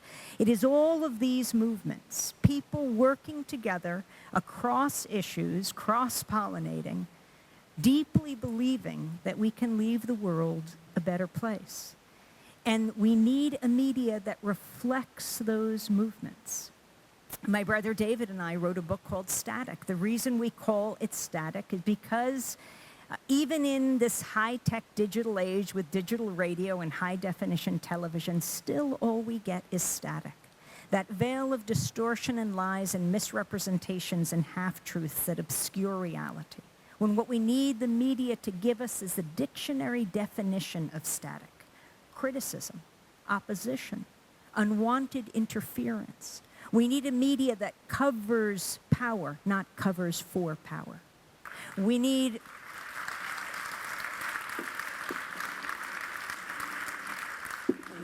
a media that is the fourth estate, not for the state. And we need a media that covers the movements that create static and make history. And whenever I speak at a university, I always talk about the story of Rosa Parks. And you might ask why Rosa Parks? It's one story that we do learn about in school and that the media does get right. I mean, she was a remarkable woman, but the media doesn't get her story right because of, I think, overall, its denigration of what it means to be an activist. When Rosa Parks died years ago, Democracy Now! Raced down to Washington, D.C. She was the first African-American woman to lay in state in the Capitol Rotunda, and then her body was brought to a big church before the final funeral in Detroit. Thousands came to this church in Washington. Oprah was inside, Cicely Tyson was inside, and many people couldn't fit, so they erected loudspeakers outside, and we were outside where it's often much more interesting to be. And we interviewed a freshman, a young woman, and I said, "What are you doing here?" She said, "Oh, I emailed my professors. I said, I won't be in class today. I'm going to get an education." And I talked to a 91-year-old woman who was in Salem, Massachusetts. She was then in Washington, D.C., and she said, "I sat down on the bus before Rosa in Massachusetts," she said. And she said she was holding a book so tightly, she can just remember not the book, but how tightly she was holding it. She said her fingers had turned white. She was African American. As the bus driver came over and insisted she get up for a white passenger, and she said, "I refused." There were a number of young women who had sat down in the bus as Rosa had before December 1st, 1955, the day she sat down in the bus in Montgomery, Alabama, refusing to get up for a white passenger. In fact, Rosa herself sat down on the bus before that moment. But on that day, she was arrested. On that day, Joanne Robinson, her friend, a professor in Montgomery, started to make mimeographs at that time, 1955, of flyers that said, "Let's begin a bus boycott," after Rosa was arrested that morning. 35,000 of those flyers, and by December 5th, 1955, when the Montgomery Improvement Association was having their meeting to decide on a leader to lead the bus boycott when Rosa Parks was in court, you know who they chose, a young minister who had just moved into town, Dr. Martin Luther King. Rosa Parks helped to launch Dr. Martin Luther King. So how did the media get it wrong? Well, I remember CNN, when she died, saying Rosa Parks was a tired seamstress. She was no troublemaker. She was a tired seamstress, but this is where she got it wrong. They got it wrong. She was a world-class troublemaker. She knew exactly what she was doing when she sat down on the bus. She was the secretary of the local NAACP. She worked under E.D. Nixon, who was the president of the Montgomery chapter. He came out of radical labor politics. He had worked with the greatest organizer of the 20th century, A. Philip Randolph, who organized the Brotherhood of Sleeping Car Porters, the black conductors on the trains, thousands of them on the Pullman cars who were all called George, not because their mothers named them George, but that told you why they needed to be organized. And A. Philip Randolph would go on with Bayard Rustin, the black gay pacifist, to organize the 1963 March on Washington, where Dr. King gave his "I Have a Dream" speech. These are the peoples whose names should be household names for making history, for changing this country. Rosa Parks came out of this tradition. She trained at the Highlander Center, where King also visited. In fact, there's a wonderful Pete Seeger story where he was at Highlander and he was just developing the song "We Shall Overcome," coming from an old folk song, "We Will Overcome." But he said, you got to open your mouth, you got to sing it big. And Dr. King came to Highlander and Pete started singing this song. And when Dr. King left, he said to the person in the car with him, "You know, that's a pretty catchy tune."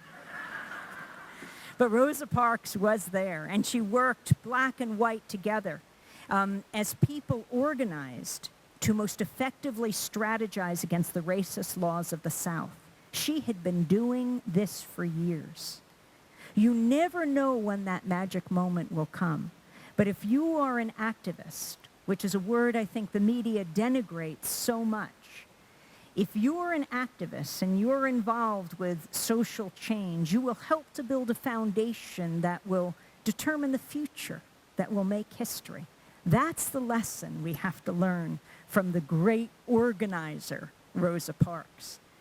And to show how brave she was, just go back a few months to the summer of 1955, to the summer of Emmett Till. Mamie Till, Emmett's mother, lived in Chicago, and she wanted her 14-year-old to get out of the city for the summer, and so she sent him to be with his aunt and uncle and cousins in Money, Mississippi. And it was there, he was sleeping in the middle of the night, that a white mob came and ripped him out of bed. They said he wolf whistled at a white woman in town, and they beat him, and he ended up in the bottom of the Tallahatchie River. When his body was dredged up and sent back to Chicago to his mother, Mamie, she did something incredibly brave. She said, "I want his casket open for the wake and the funeral." She said, "I want the world to see the ravages of racism, the brutality of bigotry." Thousands of people streamed by his casket. And then Jet magazine and other black publications took photographs of his distended, mutilated head. And they were actually published. And they were seared into the history and consciousness of this country. Mamie Till had something very important to teach the press of today. Show the pictures. Show the images. Could you imagine if for just 1 week we saw everywhere the images of war? Yes, the war, the longest war in U.S. history, still rampages through Afghanistan. If we saw a baby dead on the ground on the front page of the newspaper every day for just a week, a photograph and a story that tells us her name and who her family was, what happened to her. If on everyone's Facebook wall, if every tweet referred to a soldier dead or dying, if the top of every radio newscast every day for a week and every TV newscast told the story of a family in Pakistan or Yemen that was killed in a drone strike, yet another wedding convoy that becomes collateral damage. If for just 1 week we heard these stories, we told these stories in the press, we repeated them on tweets and emails and on Facebook, Americans are a compassionate people. They would say, no, war is not the answer to conflict in the 21st century. Democracy Now!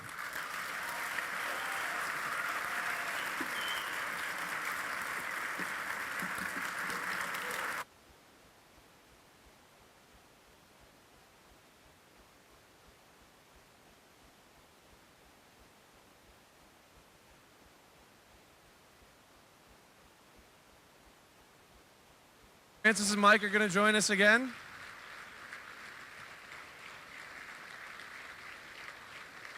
I'm glad At you this got time, that. we'd like to invite the audience to go to either side of the auditorium with questions for either Amy, Francis, or Mike. We'll be spending the last half hour, kind of an open session. And please feel free to, yeah? Hello, everyone. They turn the lights off. We can just get started over here, sir. Thank you all, Francis, for getting Democracy Now! Here. I wrote this as a letter, so it says Amy, but it could go to everybody. Dear Amy, thank you very much for what you do. In a time of increasing corporate control, yours is about the last trustworthy and reasonable network willing to stand up to political power and propaganda. My question is whether there are limits to your investigative journalism. For example, you are not afraid of the jingoist word terrorist, used by the state, ours and others, to demonize and estrange, just as the word communist was so used in the McCarthy era. But my question is about the phrase conspiracy theory. Given the thousands of engineers, scientists, demolition experts, and military personnel who have publicly questioned the official narrative of 9/11 and the role of that event in gutting our Constitution and wars of aggression, which we were just talking about, should that topic really receive a pass when it comes to investigative journalism? Thank you. Is that to me? I think what happened on 9/11 should be further investigated so we understand fully what took place on that day.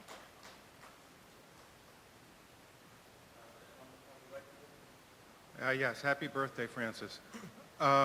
When Francis was about my age, and I was 30 years younger, there was a rugby team that came out from the apartheid South Africa and did a short tour in this country. And on a rainy I night, don't really understand. He's saying that there's a rugby team that came from South Africa at the height of apartheid to play in the United States. Yes, Springbok. that's right. Springbok. And Frances put out a call and got her car filled up on a very rainy night. And about 5 of us drove out to Albany, New York. And there was 1,000 of us outside and 300 inside. And they had to go through metal detectors to get inside. But we were outside and we caused no trouble. There was people from the Revolutionary Socialist League there, NAACP people there. And as we all know, now there's no more apartheid in South Africa. And it's another indication of the breadth and strength of Francis's organizing and the long arc of history. And we are all under that wonderful umbrella. And we thank Francis so much for holding that umbrella up for us as we move forward. Thank you. Thank you for your part. Public commentary is also encouraged. On the left over here. Yes, my question is for Amy regarding her final statements regarding the media and depictions of drone strikes in Pakistan. My concern is that today, since you have so many different media options for each individual, how do you get people to simply tune out from, say, reading a newspaper or listening to the radio, since articles that are depressing tend to upset people, and usually their first reaction is to blot it out. So is to block it out, is to just ignore that media source. I don't think people block out human stories. I mean, I grew up on soap operas, you know, when I'd come home from school in the afternoon, and it didn't matter that it didn't in any way resemble my life. I was just interested in some human story that didn't involve guns. You know, these women wore evening gowns in the middle of the day and were drinking by 2, but at least they weren't killing each other. And I was so curious each day, what would happen? You know, who would marry who would sleep with who? And I actually take the same approach to the stories of the day, however critical they are. I don't care about who sleeps with who, but I do care about what happens to people. And when you follow a family in Pakistan and you learn that their grandmother was killed, and then they're going to try to make their way to the United States, suddenly you want to find out, what's the grandchild's name? What's the granddaughter's name? What happened to them? Just 2 weeks ago, a man named Kareem Khan, who was a freelance journalist, whose brother and son were killed in 2009 in a drone strike, was kidnapped. Now, we knew, I'm going to actually tomorrow night be at Columbia, because we're going to screen a remarkable 25-minute film that we showed on Democracy Now! Called Wounds of Waziristan, and they feature Kareem, this is before he was kidnapped, telling the story of his brother and his son, saying, why were they killed? And just a few weeks ago, he was kidnapped in front of his family, in front of his community, his neighborhood. He was ripped out of his home. Some of the people who kidnapped him were wearing police uniform. It was terrifying. And then we told the story of Kareem. Where is he? And then there was global outcry, and the court demanded habeas corpus, that his body be presented. Who knew if this could happen? But suddenly people in the United States, because of an independent broadcast called Democracy Now!, and then because of other broadcasts in the world, we were talking about Kareem Khan. And you want to know on Tuesday, what happened to that guy? Because now you know his name, and you know his family story. It's the same thing as these soap operas, but these stories have meaning. And then he's presented the next day. And you go, oh my God, he wasn't killed. He was brought into court. And then the next week, you see him on Democracy Now! He flew to London with his lawyer, who'd been denied a visa, the same lawyer who had been prevented from coming for this other family. And they're sitting next to each other, and he was doing what he had planned to do the day that he was kidnapped, and that was to come to Europe to speak to parliamentarians, to tell them to stop the drone strikes. And it's just that story where you find yourself saying, where's Kareem today? If you name the person, if you see the child, if you know their names, that is the beginning of wanting to know something more about them, of caring. I don't think people block that out. What we block out, sadly, is when we hear 4 million people this or 4,000 people that. It's very hard to identify, and I do think that's overwhelming. But that's the power, the immediacy, the intimacy of media, is that we can present these individual stories that obviously can be then projected out to many others. Thank you for that question. Jess? Hi. So I would like to get an opinion on state ag-gag laws that prohibit undercover reporting. And also if you think that as climate change intensifies, environmental activists will continue to be demonized by corporate media. Sure. I mean, you could probably describe the ag-gag laws better than I can. But essentially what we're seeing across the country is lawmakers in various states are passing laws that make it a felony for anyone to record what's happening on farms. And it's an attack on the animal rights movement, which for years, their only way of exposing what's really happening out on these factory farms is to essentially send undercover activists in as workers and taking photographs and video and then leaking it to the media. If they didn't do that, we would have no access at all to these facilities. Just last week, the state of Idaho became the latest state to pass an ag-gag law. And it's really not just an attack on activists, but on journalism and freedom of information and First Amendment. So it's a story we've been following on Democracy Now! There's also a blog called, I believe it's called Green is the New Red. By Will Potter. By Will Potter. It's an absolutely essential read if you're interested in this movement and what's going on across the country. Sir? Yes, first I'd like to congratulate Frances Crowe on her birthday, and I would like to thank you so much for paving the way for shows like Democracy Now! I'm on Valley Free Radio, and it's because of you that we are what we are at 103.3 Florence, Mass. Yes, it's a great program. Valley Free Radio, yes. Is that what your pirate radio became, Frances? Yes. Ah. Absolutely. She laid the way and made it all possible. But I also want to say, I want to congratulate you too, Amy Goodman. Today, in all the times throughout history that I know, and I'm in my 60s, things as we see it now are controlled not only by corporate, but by money. And the media, as we know it, like so many things in our country, is no longer democratic, free, or open. It is controlled. And we need avenues like Democracy Now!, independent radio stations like Valley Free Radio, people speaking up and coming out, because this is not democracy, and we as people must change it. And media, as you said, it's a strong means for doing this. is definitely the strongest means. The truth shall set you free. Thank you. Thank you. Sir, do you have a question, please? So my question is, ExxonMobil and British Petroleum have a lot of money. They have a lot of influence over our politics and our media. But the media, even the mainstream media, does cover oil spills and coal ash spills. How has the American-Israeli Political Action Committee been able to rise above that with far less money than the oil companies and completely blot out any coverage of anything they disagree with across many issues?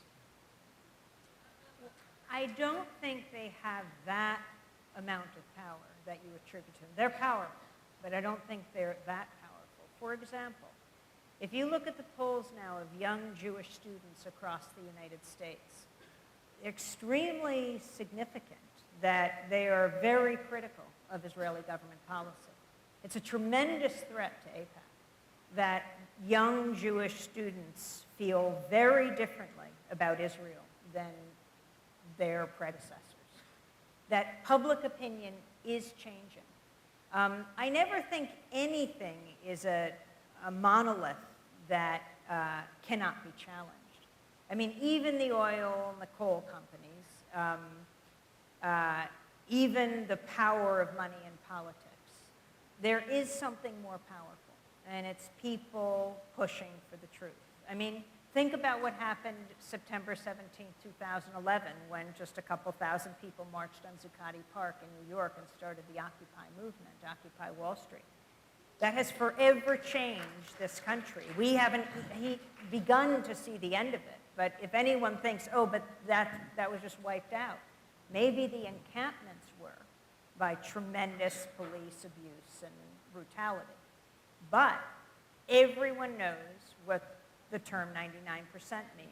Everyone knows what 1% means. It changed the global conversation. And I would apply that to that as well.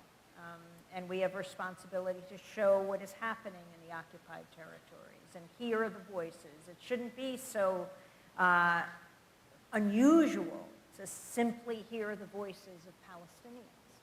But we need a media that brings you not only the voices of Palestinians describing their plight and how utterly serious and critical it is, but also the Israeli peace movement, which is also gets obliterated in the United States. But because we have independent media, we hear those great voices as well. Thank you. Thank you. Happy birthday, Francis. Sir, over there. I'd like to wish Francis a happy birthday and thank you personally, Francis, for bringing Amy Goodman here tonight and to our homes and the radio over these past few years. But I have to tell you, before you started spreading the word about Democracy Now! Around here, my daughter Megan was studying in Ithaca. And she called me up and she said, Dad, you got to listen to Amy Goodman. I said, we don't have it. And then you brought her here. But my daughter Megan started listening to Democracy Now! In college at Ithaca College, where, you know, she and all her friends were, you know, very well voiced in the issues. And I used to teach in a local college, and I used to ask every college class where they got their news. And there'd be a smattering of CNN, Fox, which made me shudder, and PBS, which also I'm concerned about because more and more corporate dependence of PBS stations on corporate money. But what shocked me and disappointed me was that the vast majority of students, 99% of them, didn't know anything about Democracy Now! And so I've made it a point, just my own personal little crusade, to send links to a lot of your programs to friends and family and ask them to spread it. Because I'm always surprised when I meet someone who's involved and concerned about social issues and they don't know about Democracy Now! So my question is this: could you please tell us a couple of stories of how you are spreading so rapidly in other parts of the country? In the world. Well, first of all, Ithaca College is a great hotbed of independent journalism. It has the Park Center. It has the Park Center there, and they give out the Izzy Award every year for I.F. Stone.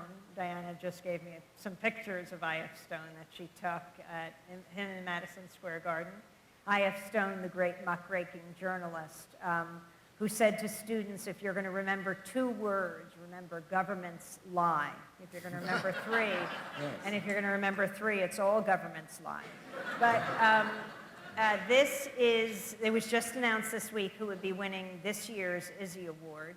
And journalists John Carlos Frey and Nick Turse are winning. And John Carlos Frey is a great reporter in Los Angeles who is showing us what's happening on the border and the number of police killings of migrants as they cross over. And Nick Turse goes back to Vietnam and wrote an amazing book called Kill Anything That Moves, The Real American War in Vietnam, honored for giving human form and voice to civilian victims of U.S. wars from Vietnam to Afghanistan. And at the same time this year, 2 other journalists who won the Izzy Award in the past, Glenn Greenwald and Jeremy Scahill, are becoming the first new members of the I.F. Stone Hall of Fame at Ithaca. So your daughter is educated at a wonderful place. As for stories, maybe, Mike, you can think about stories of people who hear about democracy now. First of all, you all have a responsibility now is to send those stories out, push them out on Facebook, email them, send the links every day. And have people signed up for the Daily Digest? We were passing this around. Does anyone is holding it up? Have one? We sent around 2 phone boards where you could sign up for the Daily Digest. And if you signed up, great. And if you didn't, go on our website and sign up. But it's our daily headlines every day like you will get nowhere else. And also our segments. And they're great to push around. Well, Amy, one thing I was thinking about was in the days right after the beginning of the protests in Egypt, 3 years ago, we had a correspondent, Sharif Abdel-Quddus, who went to Egypt and did on-the-ground reporting from Cairo. But we were doing a lot of additional reporting that wasn't making it on the live show, or there was a delay. We would get these great reports. We needed to get them out to the public. And I remember going on Twitter and asking for help. I asked for people that could translate from Arabic into English for us, and also that could do quick transcriptions of interviews we were doing in Egypt. And we got responses usually within seconds from all over the world. There were people from Australia, there were people from Africa, all across Europe, all across the Middle East, who are watching and listening to Democracy Now! Daily and felt aligned enough with the show that they want to volunteer their time.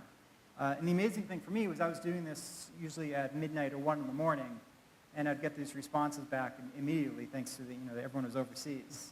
But I think it's one way where we're seeing this every day of Democracy Now! Expanding, not just in this country, but thanks to the internet globally. And by the way, we translate our headlines into Spanish every day, working with an Uruguayan collective in Uruguay. We not only have the transcript of all of our headlines, the 10 or 15 minutes each day, but they're also voiced in Spanish. So your radio stations can run them. You can learn Spanish if you don't speak Spanish by putting our English headlines up against our Spanish headlines and listen to them. Or if you speak Spanish, it's a great way to learn English. But people do this all over. It's being used. And also teachers are using Democracy Now! In their curriculum. One of the things you may not know is that if you come to Democracy Now!, which you're all welcome to do, live in the morning, 8 to 9, watch the broadcast as we roll out on 1,200 stations. We more often than not have a class. It can be a graduate school from the Columbia Journalism School, or it can be 4th graders. It is absolutely amazing that every other day the place is packed with students. And then afterwards, when Bill Moyers was there, he left our studio and he walks out into this green room and he's got 20 kids who are asking him questions, the questions they have for him. And that's how it goes. Another way that Democracy Now, really digs deep is with the producers like Mike Burke, like Jeremy Scahill, who started his journalism career at Democracy Now. And last week was at the Oscars on the red carpet, dressed up by Prada themselves, because he was one of the five. His was one of the 5 films nominated for an Oscar, Dirty Wars, and I hope everyone sees Dirty Wars. But that's the way we really push out this kind of independent, investigative journalism on a regular basis. Unfortunately, that's going to have to be our last question Oh, no. from the audience tonight. For those of you who've been listening at home, by the way, everyone, this has been broadcast live over WMUA Amherst 91.1 FM. We have been having 2 of our lovely staff members moderating this event over the air, Jules McEachern and Andrew DeRoche. And they invited our listeners to send us questions, actually, for our panelists now, via Twitter. So they were tweeting at WMUA with the hashtag AskWMUA. So right now we're going to have Andrew run up to this microphone here and share with us some of the questions that he got offline. Again, Amy, Francis, Mike, thank you for coming. Our one question that we have time for is from Twitter user at at Journal Nihilism. I can't really pronounce that. It's directed at Mike, but I'd love to open it up to Amy as well.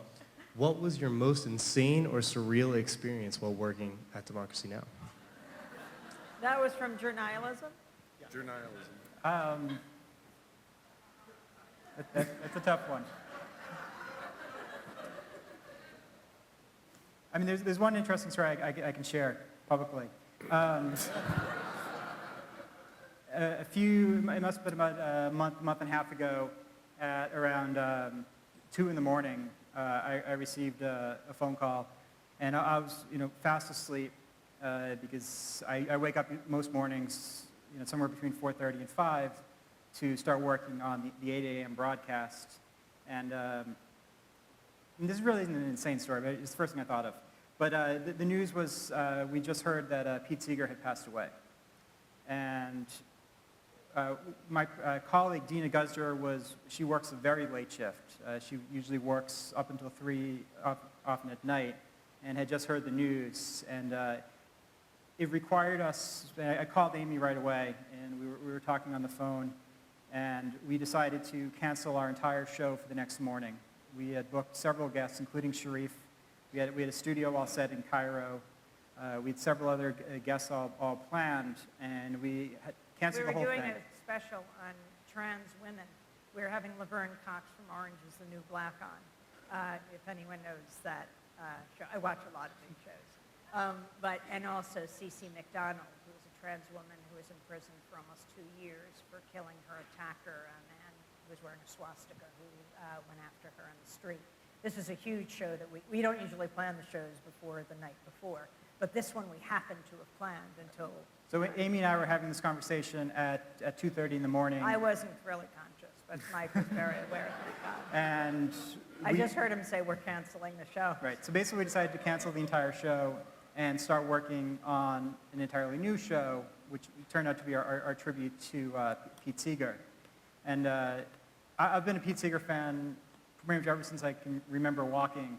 My dad, who's actually in the audience tonight, introduced me to Pete when I was very young, and have been listening to him ever since. And fortunately, Pete had joined us twice in the studio over the years. Back in 2004, he brought his banjo in and spent about an hour and a half at our old studio, the Firehouse. And it was probably my favorite interview we've ever done. Seeing Pete and seeing Amy just sitting around a table talking, and Pete sharing songs. And then Pete came back into the studio this past August. It was actually just weeks after his wife of 70 years passed away. And it turned out to be one of Pete's last interviews. But even then, he was in great form. He brought his banjo again, played some more songs. And between the hours of 2:30 in the morning that night and 8 a.m., our team, quickly put together an hour-long special using the best parts of those 2 interviews, adding some other music in, and by the time we went to air, we were able to do the show. And of course, sadly, for a lot of people, since he died in the middle of the night, tuning into Democracy Now! That morning, we've been told it was the first time they'd learned the news. But many, many people thanked us for just allowing to hear Pete in his own words for such a, for an hour show. So, not necessarily an insane story, but thank you.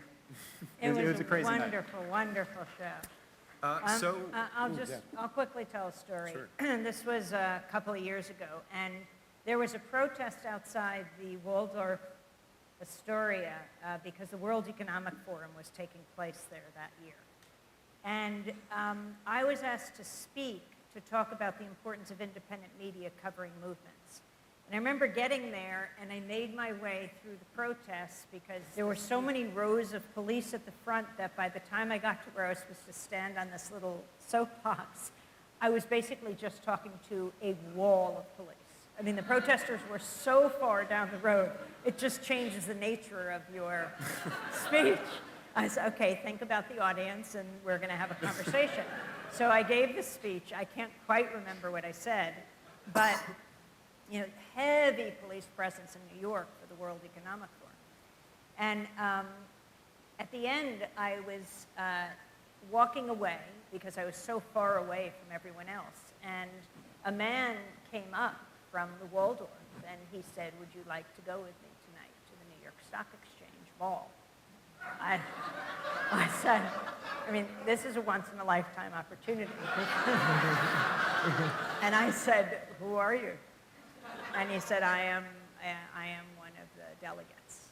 And I did hear what you had to say. I said, were you wearing blue just a few minutes ago? Because that's all I was speaking to. He said, no. And I do agree with a number of the things you said, and I think it's important to raise these issues within the halls. But, I was very interested. No one could get into the New York Stock Exchange that night. It was going to be this ball for the delegates. And I thought, if this is for real, this is a very unusual opportunity.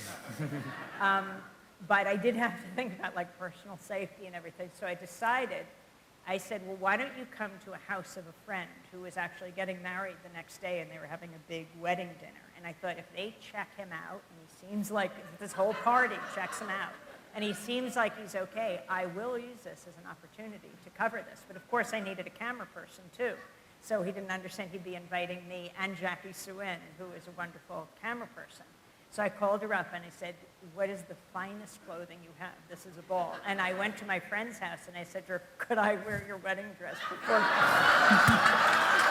you do tomorrow? I said, I think that's the level of how dressed up people get at these things. Anyway, she didn't give me her wedding dress, but she did give me some dress because I needed to be able to put a tape recorder in somewhere. So he came by and I said we'd have to be coming with my friend. He understood I would be covering this, that this was the opportunity. And so I said, this is my friend and she will be taking her camera and we're going to go together. So the three of us, he was all dressed up. The wedding party decided this was an okay situation. And we went off to the New York Stock Exchange. But the problem was there were so many layers of police that you had to get through. Now, how you got through was with your invitation, which was our ticket. So the first police officer said, can I see your invitation?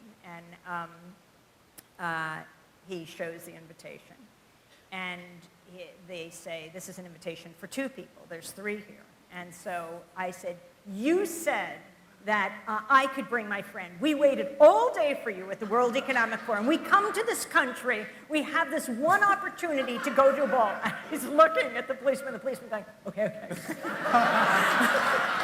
He said, if you want to get divorced right now, the policeman said, no, just go right through. And we made our way through the ranks, and we got inside the New York Stock Exchange. And it was astounding. As soon as we got inside, he ditched us. We were not exactly, even though we were in our wedding finest. But to be inside there, Lady Smith Black Mambazo was singing. And you had them singing on the desks of the New York Stock Exchange. And all of the titans of industry were there, and they were rocking out to Ladysmith Black Mambazo singing Homeless. And they were going, homeless, the heads of all the oil companies, homeless. They were dancing. They were, and the chocolate strawberries galore. And Jackie got some of the finest footage that you would almost never get. And I would encourage you to go to our website and check out, I forgot what we called it, but it was the World Economic Forum. It was whenever it was at the Waldorf. And you'll see an amazing 20-minute piece with the titans of industry rocking out to Homeless.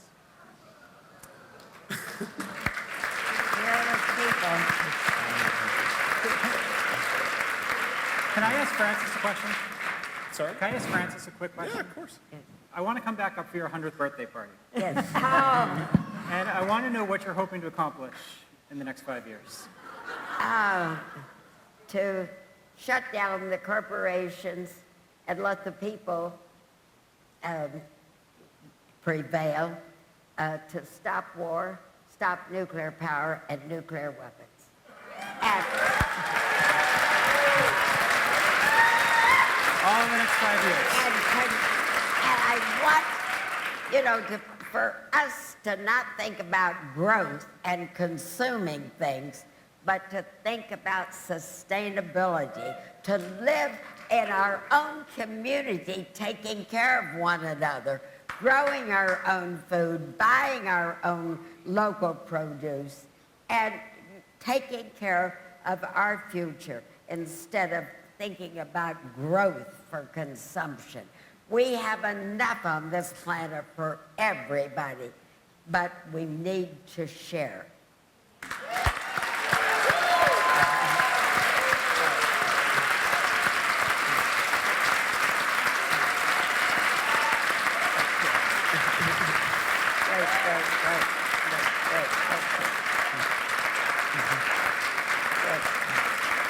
Happy birthday. Thank you.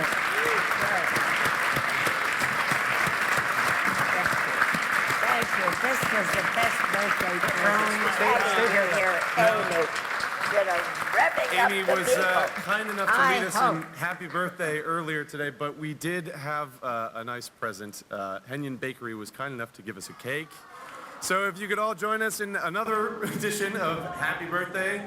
Happy birthday to you. Happy birthday.